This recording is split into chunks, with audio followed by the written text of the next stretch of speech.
untuk menambah keberkahan pada acara kali ini, alangkah baiknya kita mendengarkan terlebih dahulu lantunan kalam ilahi yang insya Allah akan dibawakan oleh Ustadz Muhammad Ridwan. Kepada beliau dipersilakan. Bismillah, Assalamualaikum warahmatullahi wabarakatuh. Waalaikumsalam warahmatullahi wabarakatuh. A'udzu billahi minasy syaithanir rajim. Bismillahirrahmanirrahim. Laqad kana lakum fi Rasulillahi uswatun hasanah. في رسول الله أسوة حسنة لمن كان يرجو الله واليوم الآخر وذكر الله كثيرا ولما رأى المؤمنون الأحزاب قالوا هذا ما وعدنا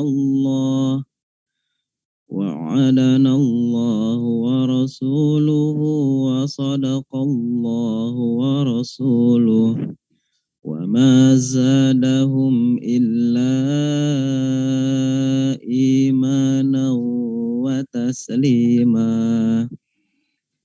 من المؤمنين رجال صدقوا ما عاهدوا الله عليه فمنهم من قضى نحبه ومنهم من ينتظر وما بدلوا تبديلا ليجزي الله الصادقين بصدقهم ويعذب المنافقين إن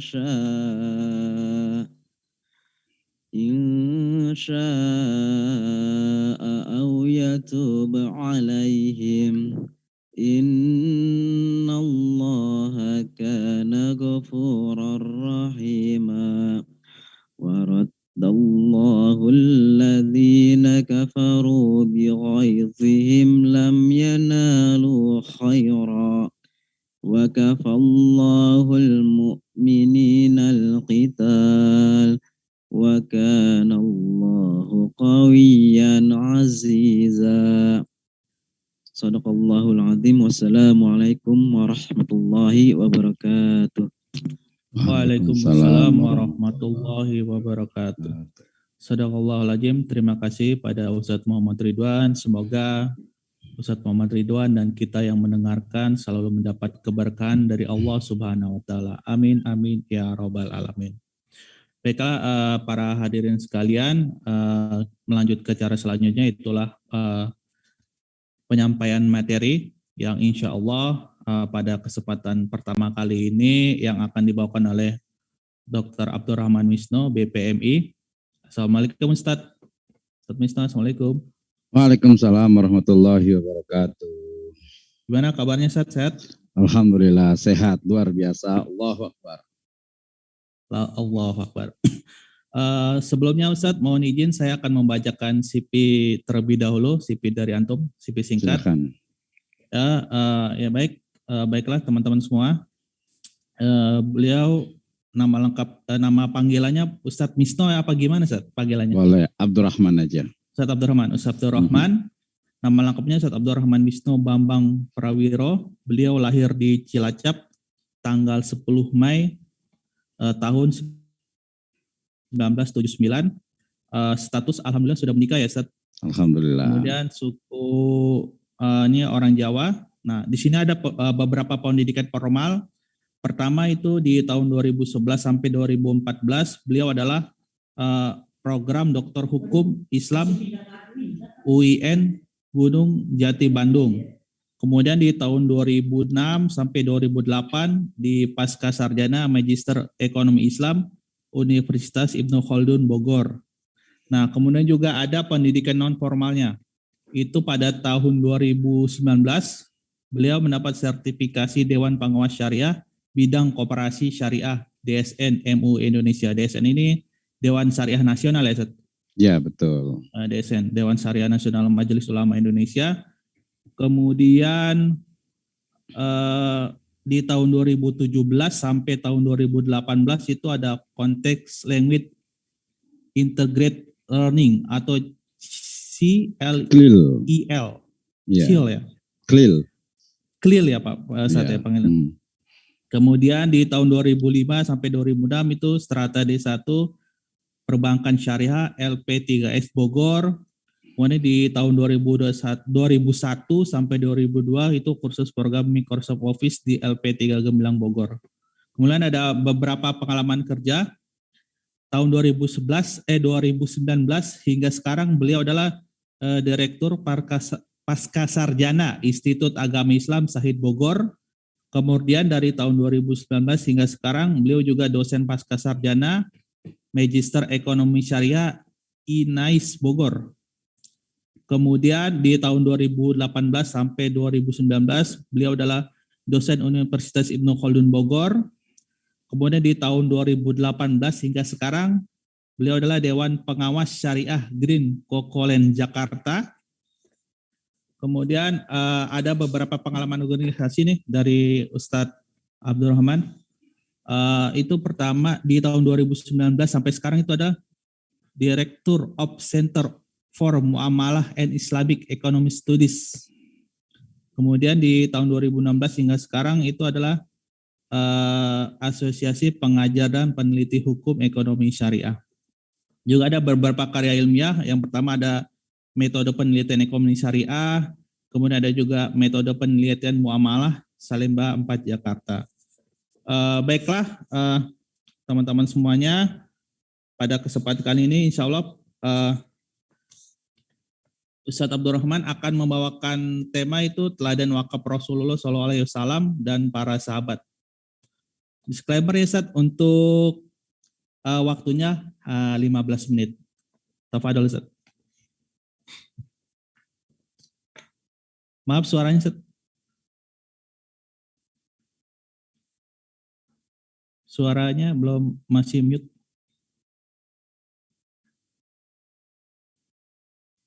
Baik, bismillahirrahmanirrahim. Assalamualaikum warahmatullahi wabarakatuh. Alhamdulillah, wassalatu wassalamu ala rasulillah. Warahmatullahi wabarakatuh. Wa ala alihi wa ashabihi warahmatullahi wa man wabarakatuh. tabi'ahum bi ihsanin ila yaumiddin. Wa ba'd. Qala Allah Ta'ala fi kitabihil karim. A'udzu billahi minasyaitonir rajim. Bismillahirrahmanirrahim. Ya ayyuhalladzina amanu anfiqu min thayyibati ma kasabtum.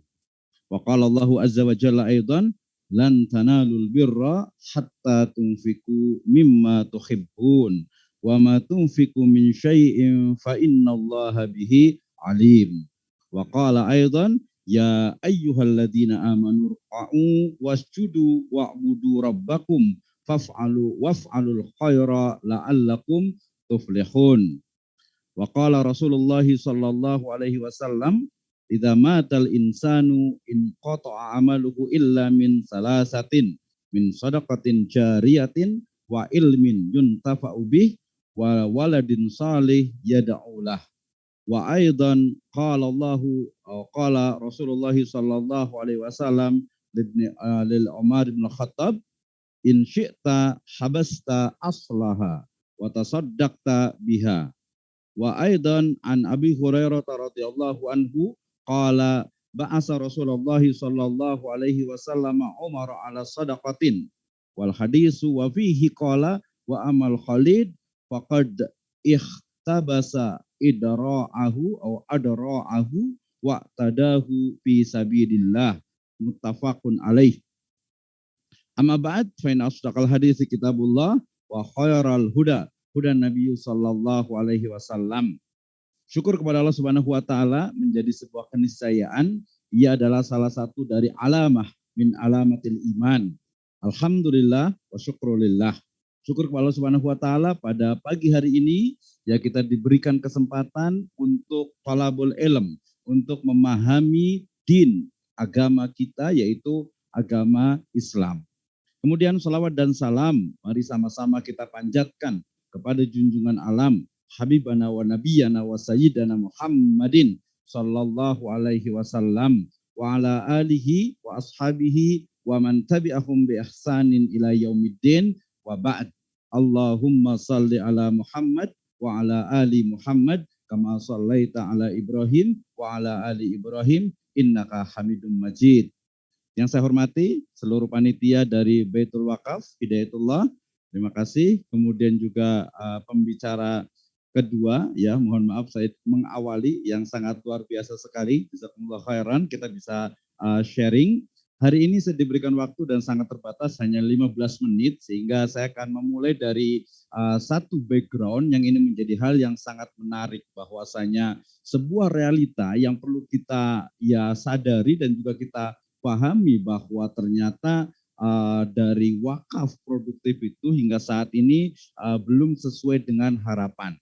Data-data mengenai banyak hal ini banyak sekali dari beberapa teman, baik itu yang di bank dari pengelola wakaf uang PWU ya, dan juga beberapa teman di lembaga wakaf ya. Ini sangat kontras sekali dengan teori-teori yang berkembang, prediksi terkait dengan aset atau juga dengan prediksi bagaimana wakaf itu sangat luar biasa. Saya sendiri sempat membuat sebuah green wakaf ya, Palapa Foundation untuk wakaf produktif, tapi memang sedikit mentok di sana. Nah, ini menjadi sebuah kenyataan bahwa studi wakaf produktif itu ternyata faktanya di lapangan itu belum sesuai dengan harapan. Padahal kita tahu bahwasanya wakaf sebagai bagian dari ibadah dalam Islam, ya dia memiliki dua dimensi. Ya, dimensi pertama adalah ubudiyah dan juga insaniyah.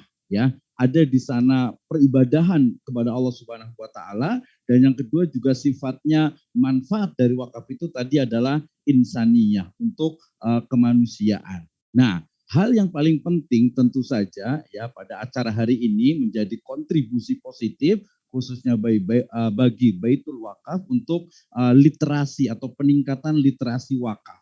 Nah, hari ini saya akan diskusi sedikit terkait dengan bagaimana wakaf pada masa Nabi Shallallahu Alaihi Wasallam dan para sahabatnya. Tentu saja akan kita buat lebih mendalam sehingga bukan hanya deskriptif naratif saja. Oke, kita lanjutkan.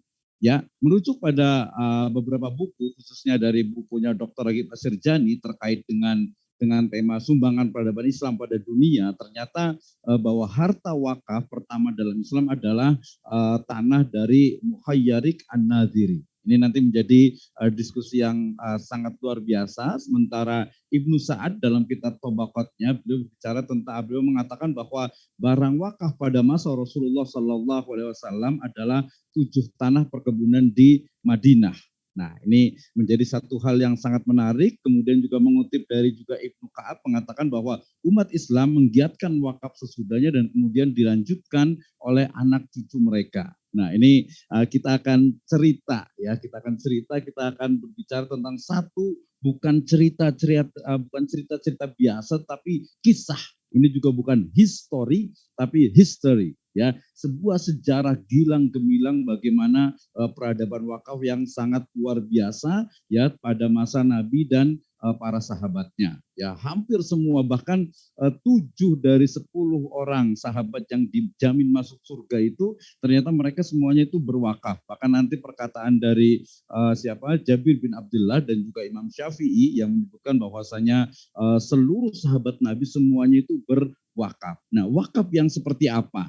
Ya, nah tentu saja kita juga tidak bisa melupakan kisah dari Taubah bin Namr al-Hadrami yang menjadi hakim yang kemudian mulai mengelola wakaf ya didasarkan kepada government atau kerajaan yang mengelolanya. Oke, kita akan mulai dari kisah dari Nabi Muhammad Shallallahu Alaihi Wasallam. Ya, kenapa ini menarik? Karena kita perlu pahami secara sejarah bagaimana ketika Nabi Shallallahu Alaihi Wasallam hijrah ya dari Mekah ke Madinah ya, dan sebelumnya beliau mampir di Kuba dan membuat Masjid Kuba dan kemudian sampai di Madinah, kemudian tinggal ya memilih di mana untanya itu berhenti, dan di situ adalah tanah dari anak yatim Bani Najjar. Nah, kemudian di sini kemudian Nabi SAW waktu itu ingin diberikan, tapi kemudian beliau membeli dengan harga 800 dirham atau nanti dalam satu itu 20 dinar emas. Nah, tapi yang menarik ini juga ternyata yang nanti yang membelinya Nabi SAW, tapi kemudian yang membayarnya adalah Abu Bakar As-Siddiq radhiyallahu anhu. Nah, ini kisahnya berarti ketika Nabi mulai sampai ke Kuba, kemudian ke Madinah, ya sejatinya kita akan bisa diskusi bagaimana syariat wakaf itu apakah munculnya pada saat itu atau nanti yang paling populer itu adalah pada masanya atau pada masa ketika pembebasan Khaybar, ya di mana nanti ada Khalifah atau ada Umar bin Khattab. Nah, ini jadi sebelumnya tadi dari mulai Nabi SAW itu membeli tanah wakaf yang untuk masjid, kemudian terjadilah. Nah, akad wakaf ini sebenarnya masih dalam bentuk apakah tadi pertanyaannya itu wakaf itu sudah ada ketika Nabi itu hijrah, sudah ada syariat wakaf atau setelahnya. Ini kita bicara tentang sejarah. Tapi saya belum menyebutkan bahwasanya beliau mewakafkan dan dibangun masjid karena semua masjid itu adalah milik dari kaum muslimin. Ya, jadi tanah yang di mana Masjid Nabi SAW itu dibangun hingga sekarang itu adalah manfaat dari wakaf tersebut. Ya, satu riwayat tadi menyebutkan bahwasanya 6 bulan sebelum Masjid Nabawi itu dibangun ternyata sudah ada Masjid Kuba. Nah, Masjid Kuba pun dibangun dia tentu saja dengan wakaf atau secara umum adalah tadi makna sodaqoh fisabilillah. Ya. Nah, ini menarik sekali ya. Kemudian berarti kita juga mendapatkan satu pemahaman bahwa ternyata bukan hanya riwayat yang populer dari Umar bin Khattab atau mungkin Utsman bin Affan, ya bahkan Nabi SAW beliau memulai dengan pembangunan Masjid Kuba, kemudian 6 bulan berikutnya adalah Masjid Nabawi, ya yang waktu itu ukurannya itu hanya 35 kali 35 meter. Nah, kemudian pada masa berikutnya nanti diperluas menjadi 50 kali 50 meter dan itu mengambil tanah dari siapa? Abdurrahman bin Auf yang kemudian juga dijadikan wakaf. Nah, kita masuk ke tadi bagaimana Nabi SAW dan juga Abu Bakar ya berbicara atau mempraktikkan langsung bagaimana pola sodakoh secara spesifik adalah wakaf tanah untuk Masjid Kuba dan Masjid Nabawi. Oke, yang berikutnya adalah ketika peristiwa pembebasan Khaybar, ya maka kemudian Umar bin Khattab memberikan tanah di Khaybar. Saya fokus kepada karakternya, ya bagaimana ini proses daripada munculnya wakaf, ya wakaf yang lebih spesifik tadi, yang lebih khas, yang lebih khusus, ya. Awalnya adalah pembebasan Khaybar. Kemudian Khaybar itu diberikan tanahnya itu kepada mereka yang ikut membebaskannya, diantaranya adalah Umar bin Khattab, dan kita tahu bahwa ketika Umar bin Khattab ini diberikan ya tanah Khaybar, maka kemudian apa yang dilakukan ya bukan langsung kemudian dimiliki, kemudian langsung dia mungkin diambil hasil dan sebagainya, tidak, tapi pertama ini salah satu dari azam atau hiroh dari Umar bin Khattab adalah beliau bertanya kepada Nabi, ya dalam konteks lebih luas sebagai bentuk thalabul ilm, ya sebagai bentuk kita menambah ilmu. Saya punya harta nih, bagaimana ya Nabi untuk melakukan ini? Maka kemudian Nabi tadi disebutkan hadisnya ya di yang pertama ya bahwasanya beliau mengatakan in syi'ta habasta aslaha wa tasaddaqta biha. Nah, maka kemudian apa? Umar bin Khattab kemudian karena Nabi SAW itu menyebut seperti itu, ya beliau bersabda seperti itu, maka kemudian Umar bin Khattab itu taat, ya tadi oleh pembaca Al-Quran juga Khari juga menyebutkan bahwa di surat Al-Ahzab ayat ke-21 Allah Subhanahu wa taala berfirman, a'udzubillahi minasyaitonirrajim, wa ma atakumur rasulu fakhuduhu wa ma nahakum anhu fantahu. Semua yang datang dari Rasul maka terimalah. Nah, artinya ketika Umar bin Khattab itu meminta fatwa kepada atau bertanya kepada Nabi SAW, kemudian Nabi memberikan satu jawaban, in syi'ta habasta, ya jika engkau mau maka tahan aslinya dan bersedekah dengan hasilnya. Padahal apa? Tanah milik dari Umar bin Khattab itu adalah tanah terbaik, ya, subur dan memiliki banyak hasil. Ya, maka kemudian ini juga ada satu karakter apa? Tanah terbaik atau harta terbaik. Maka kemudian ya Umar bin Khattab ya kemudian pokoknya atau tanahnya itu tidak dijual, la yuhab wala yuras wala yuba, tidak dijual, tidak diwariskan dan juga tidak dihibahkan. Kemudian hasil dari tanah itu adalah disedekahkan hasilnya. Dan ternyata riwayat lain menyebutkan bahwa Umar bin Khattab itu tidak hanya mewakafkan yang Khaybar saja, tetapi juga di Samak dan juga di Wadil Qura. Oke, ini singkat dari Umar bin Khattab. Yang kedua yang kita sudah sangat jelas sekali yaitu wakaf Utsman bin Affan. Saya pun mengambil dari sisi karakternya. Ya, karakter yang pertama yang disebut dengan bi'ru rumah, ya, bi'ru rumah atau sumur rumah itu adalah salah satu dari kebutuhan utama ya masyarakat Madinah pada waktu itu. Dan yang memiliki bi'ru rumah pada awalnya itu adalah seorang Yahudi. Ya, maka kemudian ya waktu itu Nabi SAW itu mendatangi Yahudi itu, tetapi kemudian dia menjualnya, ya, ingin menjual dengan harga yang mahal. Maka hadis riwayat Muslim menyebutkan dari Nabi SAW, wahai sahabatku, siapa saja di antara kalian yang menyumbangkan hartanya untuk dapat membebaskan sumur itu, lalu menyumbangkan untuk umat, maka mendapat surganya Allah Subhanahu wa Ta'ala. Maka kemudian ya Utsman diawali dengan pembelian separuh ya kepada, jadi kepemilikan secara bergantian, tapi kemudian di masa berikutnya dengan strategi yang cukup cerdas, kemudian Utsman bin Affan, Khalifah Utsman bin Affan itu membeli secara keseluruhan sebanyak 20.000 dirham atau lebih kurang 77 juta. Ini karena menggunakan dinar dirham sehingga nilainya itu cukup tinggi. Nah, kemudian apa? Berarti manfaat untuk Muslim dan Yahudi di Madinah. Ini menjadi satu clue yang sangat luar biasa. Tadi clue pertama itu adalah terkait dengan harta, ya. Lan tanalul birra hatta tunfiku mimma tuhibbun. Harta yang dicintai. Yang kedua adalah menjadi kebutuhan utama masyarakat. Dan yang ketiga, ini yang sangat menarik dan sempat menjadi sebuah kontroversi, bahwa ternyata sumur atau bi'ru rumah, ya, sumurnya Utsman bin Affan itu, ya, wakaf itu ternyata apa? Juga dimanfaatkan tidak hanya oleh orang Muslim, tetapi juga kaum Yahudi di Madinah. Ini clue berikutnya. Oke, ya. Jadi sumur rumah itu kemudian berkembang, bahkan sampai sekarang itu menjadi di depan dari, kalau kita ke Madinah itu di depan apa Masjid Nabawi itu ada namanya masjid ada masjidnya juga ada, kemudian juga ada Hotel Utsman bin Affan. Itu menjadi satu pengembangan dari wakafnya Utsman bin Affan. Sangat luar biasa sekali sampai sekarang. Oke, yang berikutnya yang ini tidak terlalu banyak dibahas juga adalah wakaf dari Ali bin Abi Thalib atau Khalifah Ali bin Abi Thalib. Ya, ternyata satu riwayat juga menyebutkan Ali bin Abi Thalib pun mewakafkan tanahnya di Khaybar.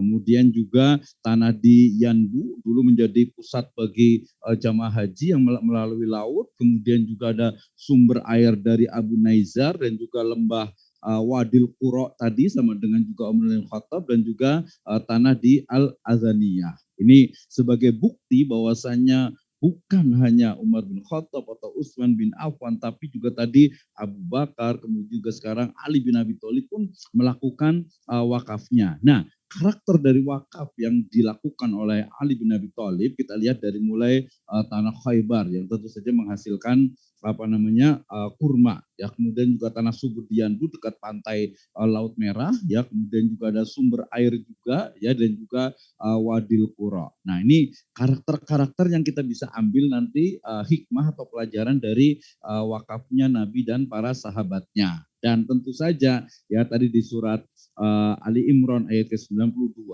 terkait dengan lan tanalul birra hatta tunfiqu mimma tuhibbun, ini adalah menjadi asbab bagi Abu Talhah atau Zain bin Sahal. Ya, awalnya beliau itu adalah seorang Yahudi, ya kemudian dia menikahi seorang perempuan, seorang wanita muslimah di Madinah, ya tetapi perempuan ini tidak mau dinikahi sebelum Zain bin Sahal ini dia masuk Islam. Kemudian Abu Talha pun ini ya gelarnya beliau menjadi kemudian masuk Islam, dia kemudian menikahi perempuan wanita muslimah tersebut dan kemudian beliau itu termasuk kaya sehingga memiliki salah satu kebun yaitu Bayruha.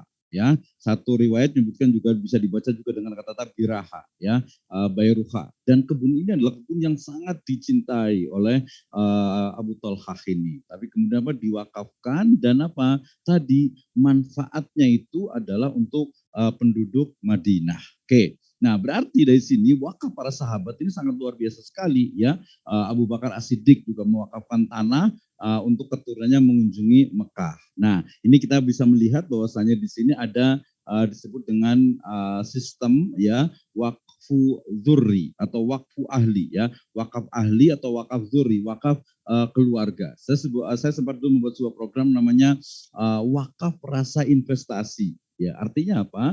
Wakaf itu memang khas ditunjukkan untuk anak keturunannya. Nah, ini juga berlaku juga ketika saya ke Singapura sana, ternyata strategi yang dilakukan oleh Muslim di sana ketika jangan sampai tanahnya itu diambil oleh pemerintah atau jangan sampai tanahnya itu dijual belikan, maka kemudian tanahnya diwakafkan. Nah, wakaf yang berlaku memang lebih banyak adalah wakaf ahli atau wakaf dzurri. Ya, walaupun nanti wakaf khairi tentu saja itu yang lebih utama, ya. Nah, oke, ada juga Mu'adz bin Jabal, ya, yang juga mewakafkan rumahnya, ya, Darul Ansor, dan juga tadi yang riwayat yang pertama terkait dengan Muhairik, ya. Jadi beliau ini mewakafkan kebun buah-buahannya sebanyak 7 kepada, pertama itu memberikan kepada Nabi SAW. Ini menjadi bahan diskusi apakah di situ sudah muncul atau sudah ada syariat wakaf sehingga sampai kepada Nabi, diberikan kepada Nabi, dan setelah Muhairik ini wafat, kemudian 7 dari kebun buah-buahan itu kemudian diwakafkan kepada kaum muslimin. Artinya memang dari awal juga sebenarnya manfaatnya itu oleh Nabi SAW itu untuk kemaslahatan kaum muslimin. Ya, ada Anas bin Malik juga, Abdullah bin Umair, Zubair bin Awam, dan Aisyah binti Abu Bakar, semuanya mereka melakukan wakaf. Dan yang menarik juga wakaf dari panglima perang dalam Islam yaitu Khalid bin Walid. Ternyata beliau itu mewakafkan baju-baju besi beserta perlengkapan perang yang lainnya. Ya, dasarnya adalah ini tadi di riwayat yang pertama, ya. Nih, ya, dari ini riwayatnya muttafaqun alaih rawahu Bukhari wa Muslim. Di akhir ayatnya adalah wa amal Khalid faqad ikhtabasa adra'ahu wa tadahu fi sabilillah, ya. Bahwasanya Khalid bin Walid, ya, beliau itu telah mewakafkan baju-baju besi dan juga peralatan perangnya untuk fisabilillah di jalan Allah Subhanahu wa ta'ala. Nah, riwayat ini nanti menjadi satu dasar, satu argumentasi yang kuat terkait dengan wakaf yang bukan hanya malul akor, ya, bukan hanya harta yang sifatnya itu dia diam, ya, seperti tadi 3M katanya, ya, masjid, makam, madrasah, gitu, ya. Ternyata di masa Nabi SAW pun, ya, di masa sahabat pun, Khalid bin Walid itu sudah mewakafkan baju-baju besinya, sehingga ada beberapa teman di beberapa pesantren itu ya wakaf tempat sampah, kemudian juga kalau teman-teman di lembaga waktu biasanya wakaf untuk alat kesehatan dan lain sebagainya, sehingga ini disebut dengan ini adalah masru' indah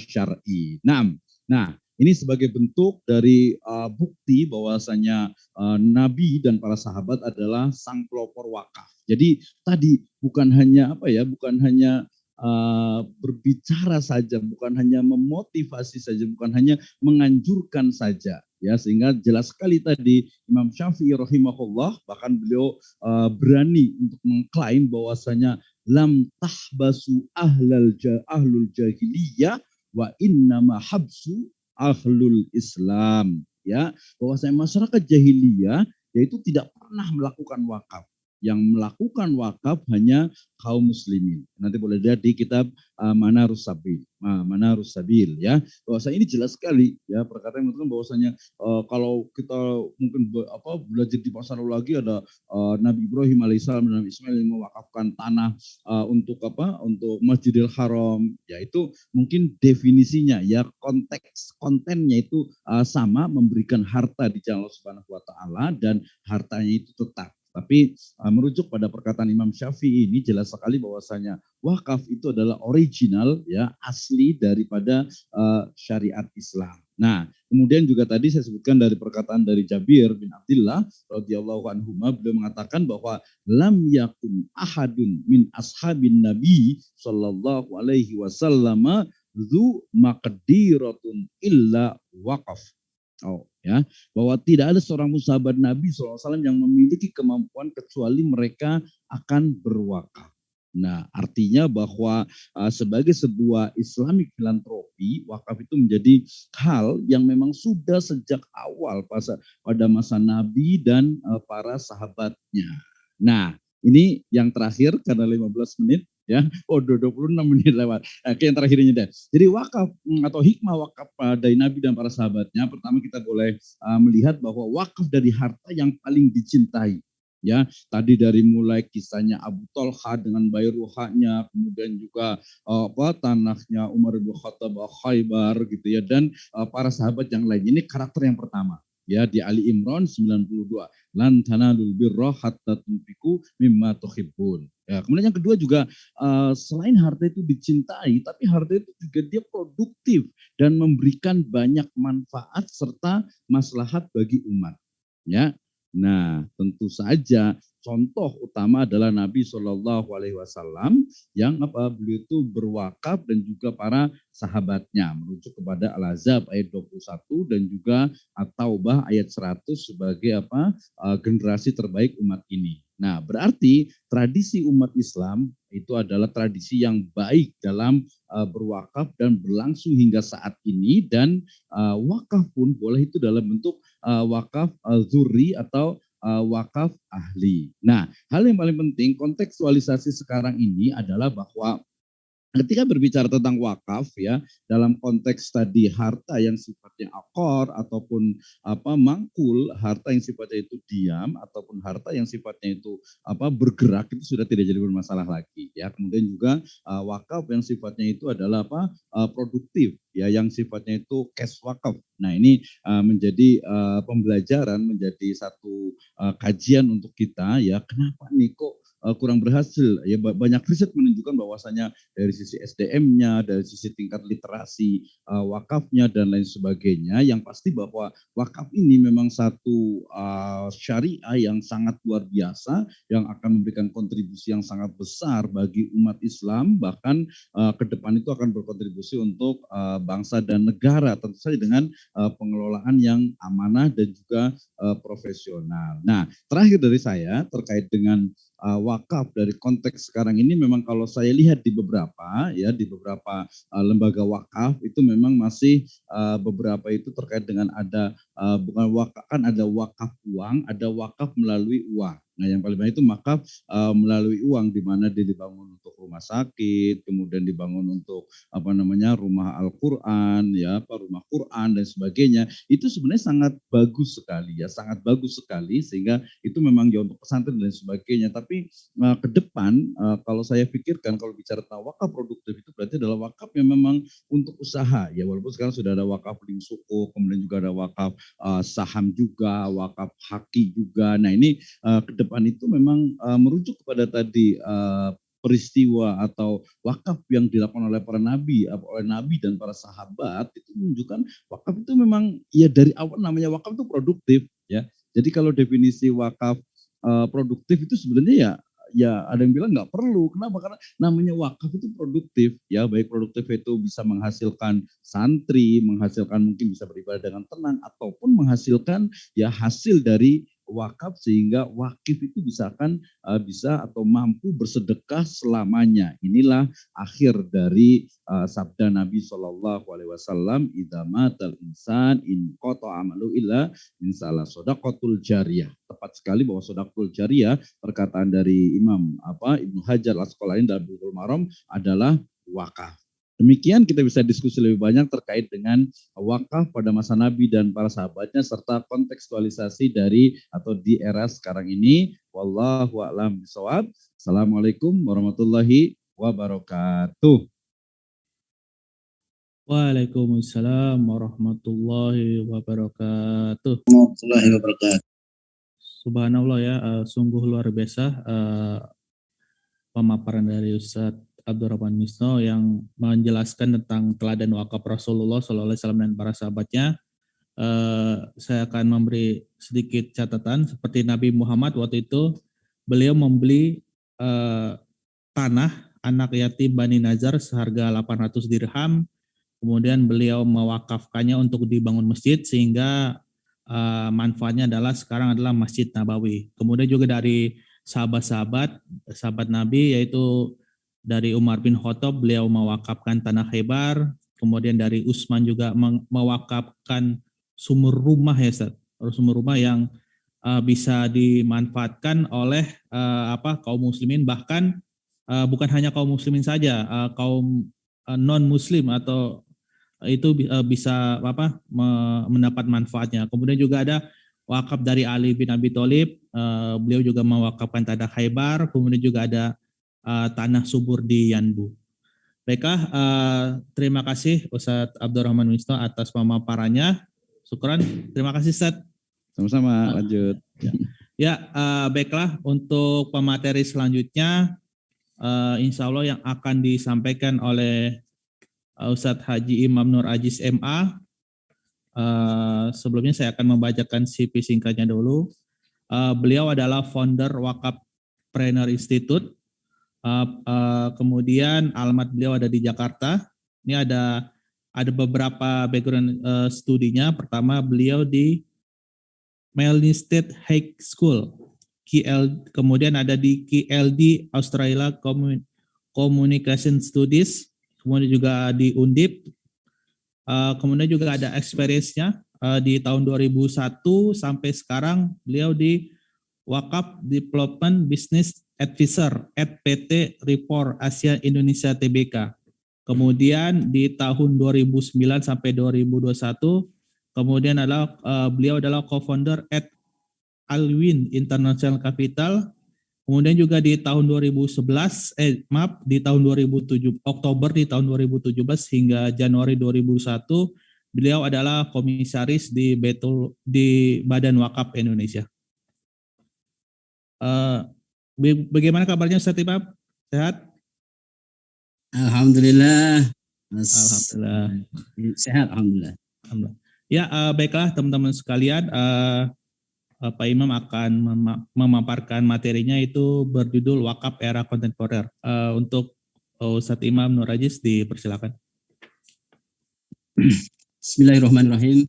Assalamualaikum warahmatullahi wabarakatuh. Waalaikumsalam warahmatullahi wabarakatuh. Alhamdulillahi rabbil alamin. Nahmaduhu wa nasta'inuhu wa nastaghfiruh wa na'udzu billahi min shururi anfusina wa min sayyiati a'malina. May yahdihillahu fala mudhillalah wa may yudlilhu fala hadiyalah. La ilaha illallah wa asyhadu anna Muhammadan abduhu wa rasuluhu la nabiyya ba'dah. Terima kasih kepada teman-teman semua, panitia dari Baitul Wakaf yang telah berupaya secara luar biasa pada pagi hari ini sehingga kita semua diberi kesempatan untuk meningkatkan literasi wakaf kita dengan harapan ketika literasi ini meningkat maka ini menjadi bagian dari iman kita dan ilmu kita meningkat dan kita bisa beramal. Jadi 3 hal itu antara iman, ilmu dan amal tentunya dalam rangka meneladani apa yang sudah dijelaskan luar biasa Jazakallah khair Ustadz Abdurrahman Misno, Dr. Abdurrahman Misno. Ini juga sahabat saya. Apa yang beliau jelaskan ini sudah sebetulnya sangat lengkap ya, sangat lengkap, dan saya hanya menambahkan, melengkapi atau berdasarkan pengalaman-pengalaman saya, sehingga kita semua dapat menadani ya apa-apa yang sudah dilakukan zaman Rasulullah tentang wakaf ini.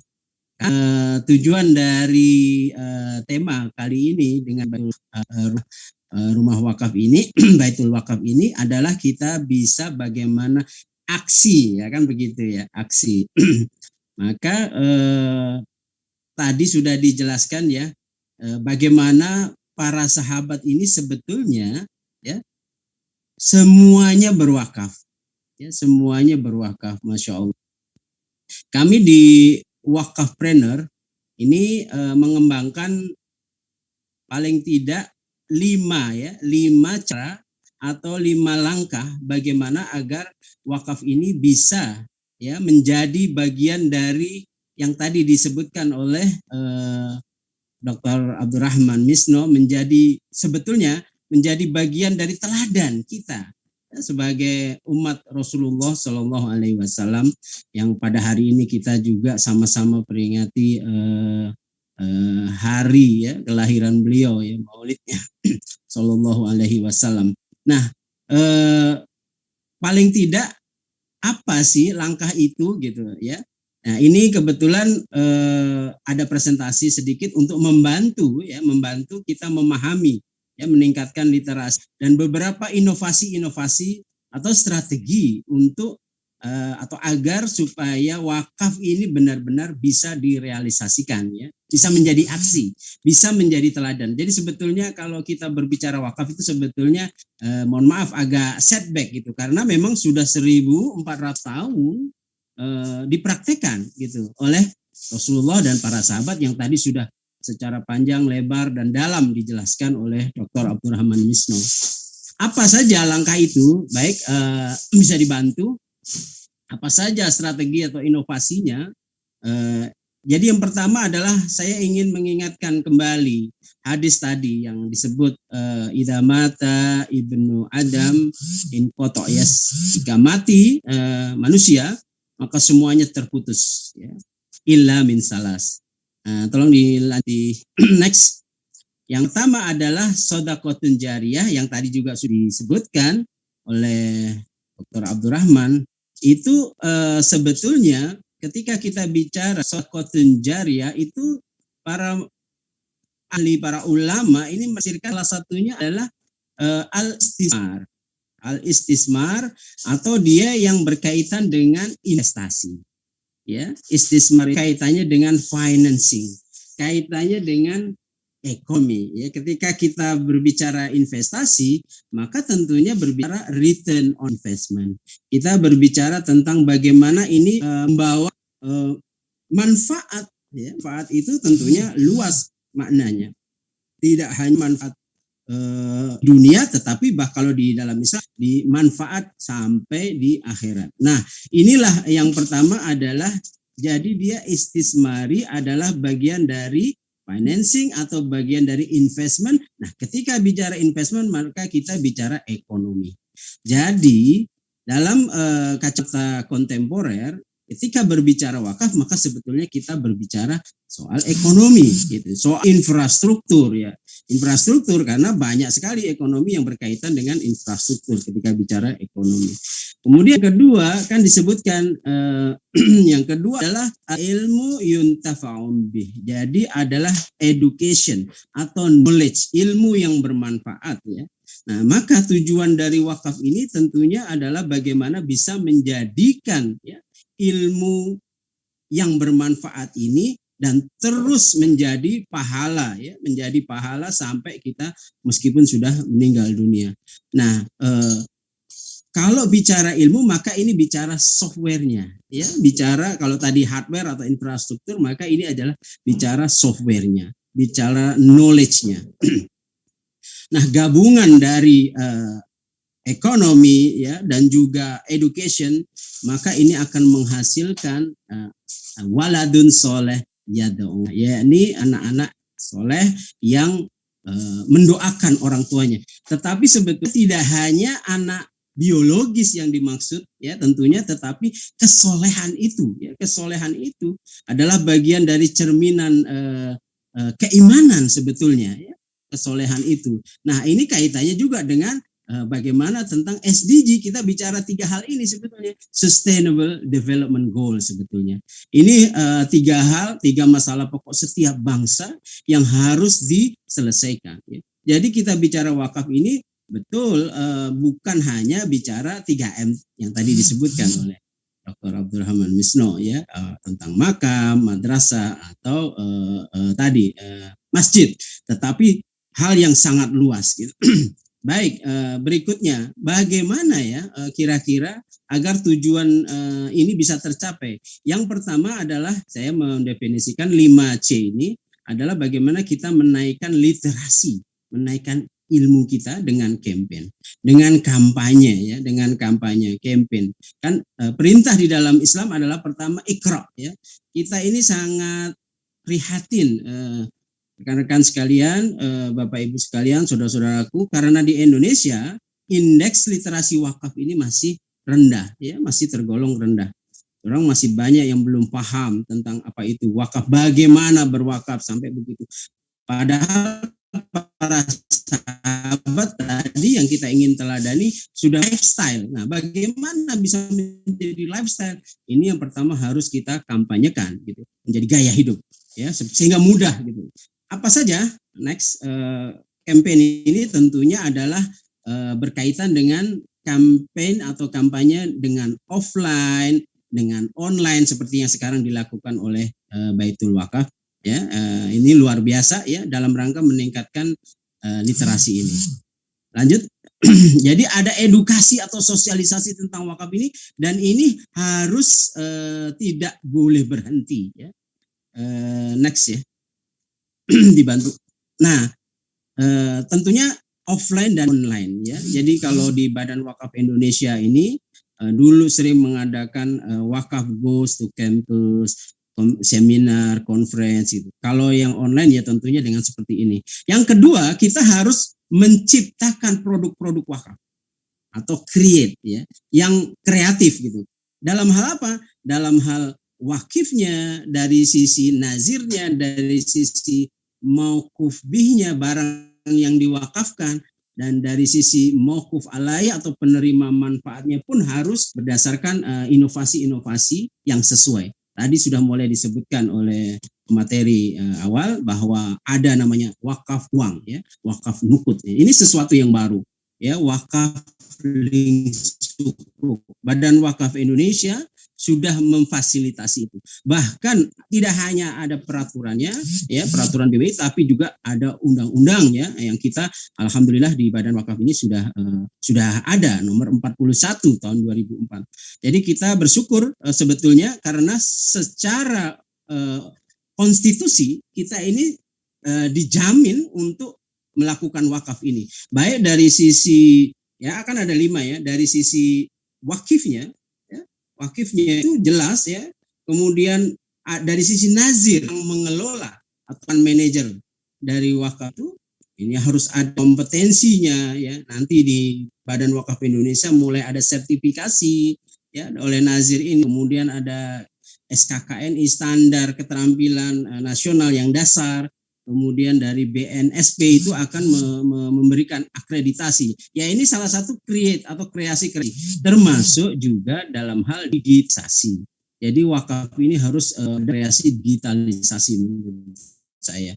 Dan yang kedua yang juga tidak kalah penting adanya korporatisasi. Jadi wakaf ini harus dikelola secara corporate ya. Nanti kita bicara sedikit bagaimana contohnya dan sebagainya. Jadi wakaf ini kreasi-kreasinya tadi ada di dalam wakaf benda tidak bergerak ya, wakaf benda yang selama ini 3M. Terus kemudian ada wakaf benda bergerak ya, seperti uang ya, kemudian haki ya tadi. ya, dan sebagainya. Ya. Baik, lanjut. Nah, bagaimana meng-create ini? Ya, salah satunya adalah wakafpreneur ingin menciptakan apa yang disebut kita training atau wakafpreneur bootcamp ya. Training ini bergerak untuk membuat produk-produk wakaf. Kemudian memarketingkan. Jadi kita perlu orang produk, kita juga perlu orang market, dan juga orang teknologi ya. Orang yang ngerti tentang tadi digitalisasi. Semuanya ini bagian dari inovasi-inovasi, termasuk kita perlu big data ya. Bagaimana data yang luar biasa ya. Teman-teman millennials ini kan sudah sedemikian besar jumlahnya, kemudian kita lakukan inovasi-inovasi, termasuk ini yang terakhir, salah satu di usulan kami adalah bagaimana gamification dalam wakaf. Jadi wakaf ini dibuat game ya. Nanti bagaimana supaya tidak terasa ya mereka ini berat gitu ketika berwakaf. Jadi adanya gamification ini perlu ke depan ini supaya teman-teman yang tadi yang masih milenial, bahkan yang sebelum milenial masih kalangan katakanlah yang muda ya, seperti generasi alfa gamma. Lanjut, nah ini adalah kreasi atau strategi untuk create ya, meng-create produk-produk wakaf. Baru yang ketiga ada conversion, melakukan bagaimana sesuatu wakaf yang belum produktif menjadi produktif, yang belum menjadi wakaf. Nah ini adalah langkah-langkah mengkonversi atau menjadikan sesuatu tadi yang barang gerak, barang tidak bergerak menjadi wakaf. Ini adalah langkah penting ya, bagaimana mengkonversi. Tentunya dengan langkah sebelumnya tadi yang dua ya, ini tentang campaign, literasi, kemudian dan conversion. Apa langkah yang berikutnya? Ya, yang penting yang keempat adalah bagaimana membangun kompetensi ya. Lanjut. Jadi konversi ini yang belum produktif ya tadi ya, wakaf-wakaf yang di Indonesia ini ada kurang lebih 510.000 lokasi wakaf ya, dan mayoritas belum produktif. Jadi kita perlu banyak strategi mengkonversi ya. Kemudian termasuk uang, potensi uang untuk menjadi wakaf ini luar biasa ya. Banyak yang sudah meneliti, tetapi lagi-lagi potensi ini perlu dijadikan sebuah aksi ya. Ya, ada yang menghitung sampai 180 triliun per tahun ya wakaf uang kita ini ya dari berbagai pihak ya. Lanjut. Nah, tentunya dalam mengkonversi ini perlu nazir ya, perlu pihak yang mengelola yang harus kompeten. Nah, kompetensi inilah yang harus selalu ditingkatkan agar dipercaya dan semakin menjadi lebih mahir mengelola aset-aset wakaf ini. Nah, apa saja yang perlu dikompetensikan, yang perlu ditingkatkan? Lanjut. Ya, dari sisi knowledge wakaf pada pagi menjelang siang ini meningkat knowledge tentang wakaf. Kemudian dari sisi syariahnya juga, dari sisi financial, dari sisi branding wakaf itu ya, sampai ke reporting atau evaluasinya juga itu perlu ditingkatkan agar kompetensi para nazir ini benar memenuhi persyaratan dan sesuai dengan apa yang diidealkan. Di Badan Wakaf Indonesia ini ada namanya Wakaf Core Principle ya, WCP. Ini adalah prinsip-prinsip pengelolaan wakaf harus dipenuhi oleh para nazir sehingga mereka kompeten. Lanjut. Setelah kompeten, yang terakhir strategi kita adalah comply. Ya, ini meyakinkan bahwa seluruh ya tadi step langkah-langkah ini sesuai dengan perundang-undangan atau katakanlah peraturan yang ada. Jadi dari sisi legal ya, banyak orang ini yang masih belum secara legal jadi nazir wakaf uang misalnya gitu. Nah, wakaf ini kan harus diregister di Badan Wakaf Indonesia. Kemudian dia dilatih ya supaya paham bagaimana uang ini ditahan, kemudian hasilnya yang dibagikan. Pada intinya wakaf ini kan bagaimana menyalurkan manfaat ya yang tadi jangka panjang dari wakif kepada mauquf alaih. Bagaimana cara menyalurkannya? Ini kan tidak mudah ya, dan harus sesuai dengan undang-undang. Tugas nazir ini pada intinya 3. Yang pertama adalah menjaga, ya, menjaga harta atau aset wakaf itu, kemudian mengembangkan supaya aset itu menghasilkan sesuatu yang disebut produktif, yang ketika menyalurkan manfaat atau hasil dari apa yang dikembangkan oleh nazir tadi, benda wakaf. Nah, ini secara limci. Nah, ini ada contoh ya, ada contoh teman dari startup ya yang kita kebetulan di Wakafpreneur Bina ya, kita coba untuk kembali. Next, itu adalah usaha teman-teman startup ya, yang sekarang ini banyak sekali. Bayang kalau startup ini kita danai ya sebagian dengan wakaf berjangka ya, bertanya dia apalagi menerima investasi ya. Ini contoh dari startup foundernya yang dia sudah melakukan wakaf saham ya, menjadi produktif ya. Dan alhamdulillah usaha ini kebetulan tentang perfume ya, tentang perfume berdasarkan karakter ya. Berdasarkan karakter ini kreatif sekali ya, melakukan big data gitu. Lanjut. Dan alhamdulillah ini sudah diakui oleh teman-teman dan juga partner, termasuk juga oleh Muri. Nah, ini adalah bagian penutup bahwa sebetulnya ketika kita bicara wakaf, kita berbicara future value, nilai masa depan.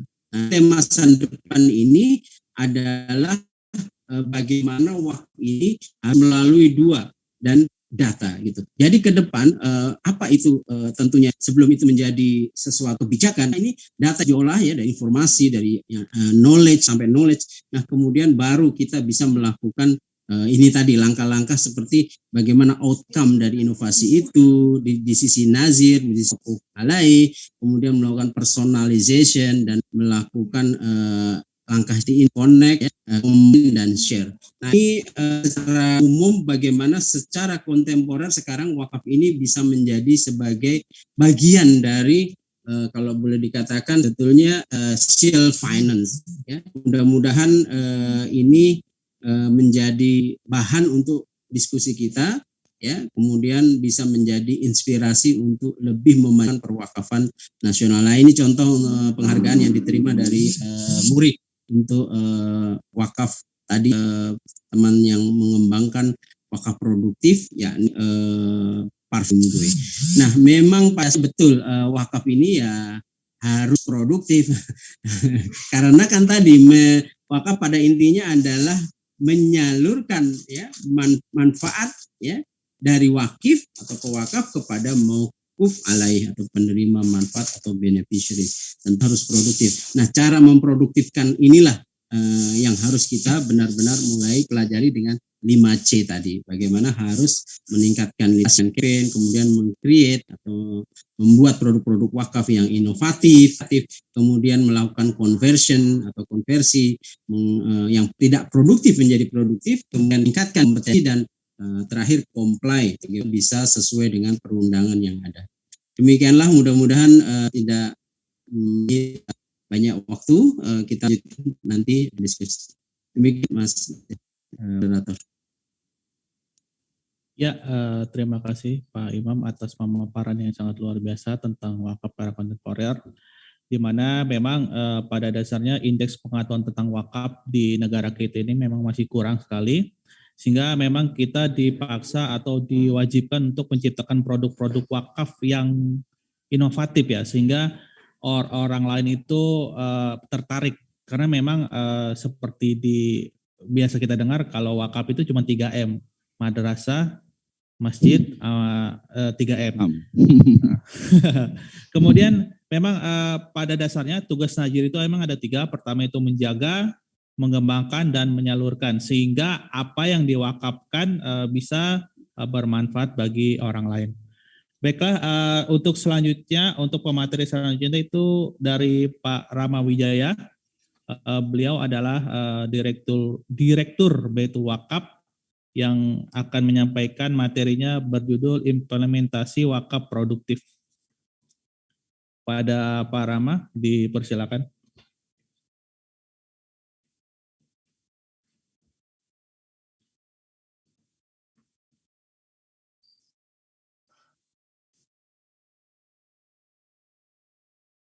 Ya, Assalamualaikum warahmatullahi wabarakatuh. Waalaikumsalam warahmatullahi wabarakatuh. Warahmatullahi wabarakatuh. Ya, alhamdulillahirabbil alamin wa binasta'in ala umuri dunya waddin. Allahumma sholli ala sayyidina Muhammadin wa ala alihi wa sahbihi ajmain. Amma ba'du. Alhamdulillah pada kesempatan pagi hari ini Allah berikan kita keberkahan dan juga kelapangan dalam rangka untuk menjadi salah satu upaya kita membekali diri kita dengan ilmu. Ya, mudah-mudahan Allah Subhanahu wa taala memberikan keberkahan pada waktu-waktu kita. Salawat dan salam semoga terlimpah curah kepada kedua kita yang paling mulia, Rasulullah SAW. Hari ini memang bertepatan dengan Maulid ya. Jadi alhamdulillah setelah melakukan koordinasi secara kilat dengan Ustadz Misno dan Pak Aziz ya, kita menggiatkan literasi wakaf ini pada momentum hari ini menjadi salah satu ikhtiar dalam rangka untuk juga meningkatkan literasi wakaf. Ya, sebelum masuk ke materi, saya pengen menyapa dulu teman-teman dari INAIS Wabilah, waktu kita juga terbatas. Ya, ini adalah beberapa program yang kita jalankan di 2021 ya, seperti itu. Ya, next.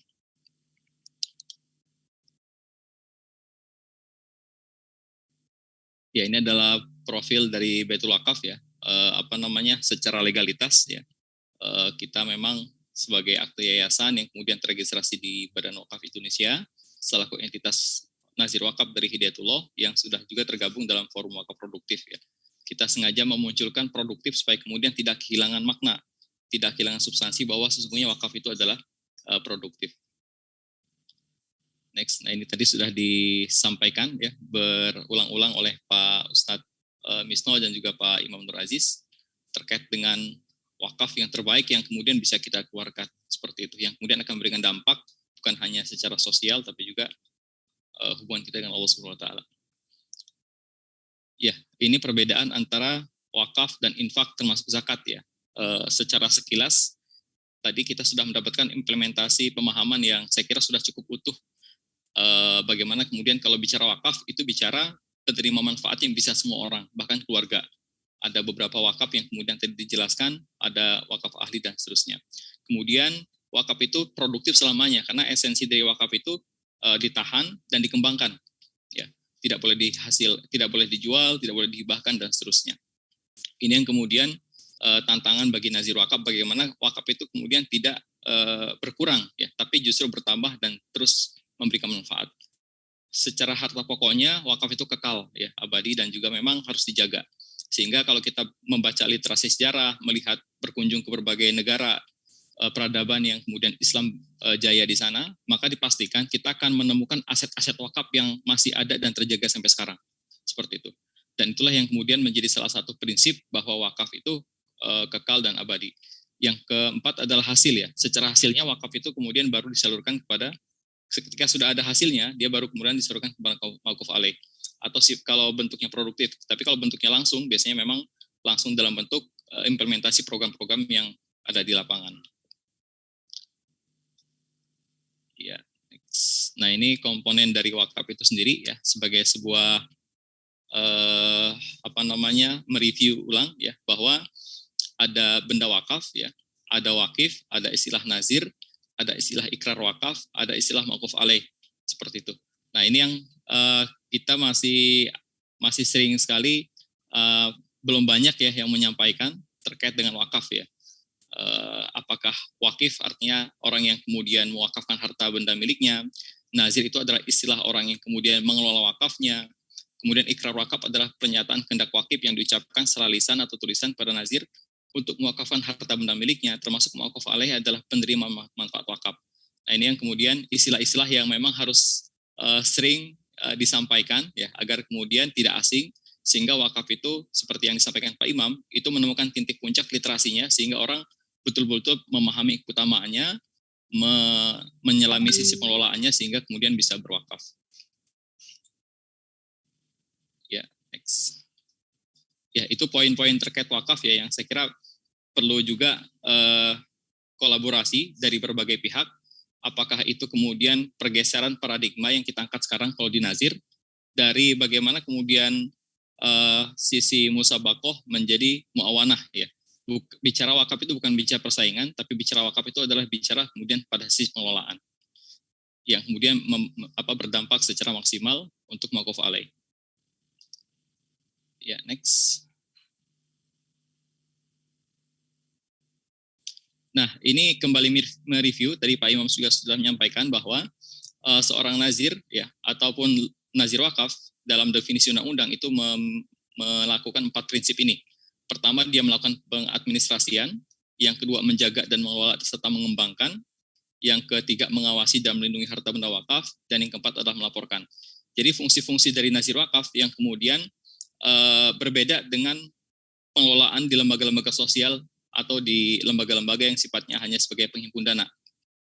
Karena secara prinsip, ya inilah yang kemudian membuat mindset para nazir harus kemudian dikembangkan, berbeda ketika dia ngelola lembaga-lembaga yang sifatnya sosial murni seperti itu. Bagaimana kemudian aset wakaf dijaga, ya dikembangkan, dikelola, kemudian juga diawasi, dilindungi, dan seterusnya. Nah, tentu ini yang kemudian menjadi salah satu mindset bahwa aset wakaf itu yang kemudian harus terus dikembangkan dan memiliki dampak yang lebih besar ke depan secara pengelolaannya. Ya, next.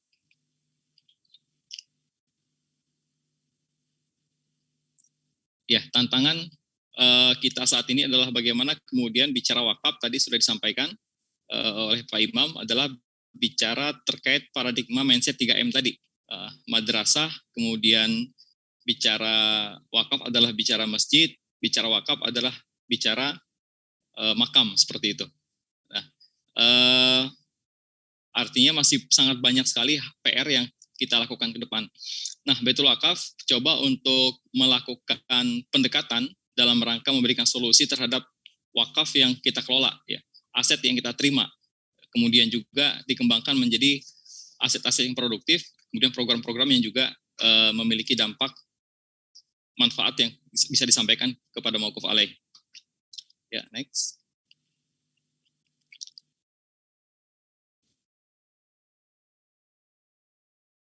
Ya, ini tantangan yang kemudian menjadi titik poin ya. Bagaimana kemudian dari aset yang semula tidak bergerak, ya, yang semula kemudian banyak kita temui aset-aset wakaf yang kemudian tidak berkembang, itu kemudian dikembangkan. Nah, itulah fungsi utama dari nazir wakaf. Nah, kalau bicara potensi luas tanah wakaf, ya ini ada sangat banyak ya jumlahnya. Pemanfaatannya juga masih lebih besar kepada masjid dan musola, sedangkan yang berkaitan langsung dengan sosial dan muamalah itu hanya sebesar 8,40% seperti itu. Artinya masih sangat banyak PR yang kemudian akan dikembangkan oleh nazir wakaf terkait pengelolaan wakaf ke depan. Ya, next. Yaitu salah satu PR yang kemudian menjadi tantangan ya bagi kita semuanya yang